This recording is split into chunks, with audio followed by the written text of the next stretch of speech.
去年真受好評的台南總鋪師四季辦桌，今年將再度來登場。台南市政府14號特別召開活動宣傳記者會，市長黃偉哲表示，頭一場的春季辦桌將要在5月2號在關廟區大潭邊的往來公園熱烈來登場，限量100桌，將在4月15中到12點來開放報名。2026世紀辦桌春季場將在5月2日在台南盛大展開，從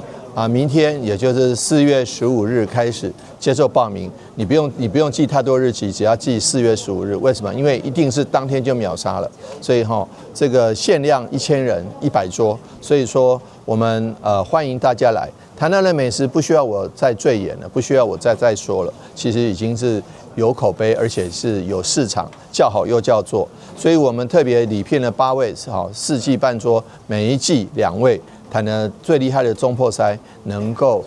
邀請您入席，邀請你來品嘗最棒的台灣辦桌菜。那這個今年的特色是融合了，就所有的食材一定是要當地的食材，所以你在台南吃得到的，你在4季辦桌吃得到，就是在台南買得到的。所以歡迎大家一起來。市府觀光旅遊局表示，這屆春季的辦桌由規定2大辦桌的世家蘇家進佮施宗泰2位總鋪師來聯手講廚，精選台南各區特色的食材入菜，包括有關廟的往來、栗仔筍以及7股八門的特色食材。頭一場要辦的用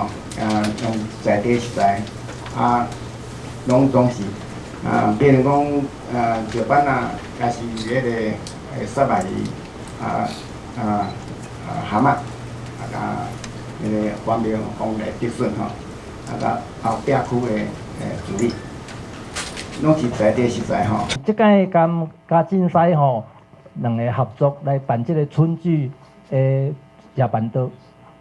咱這屆都局長有講咱這屆攏是用當地的食材，甘咱用，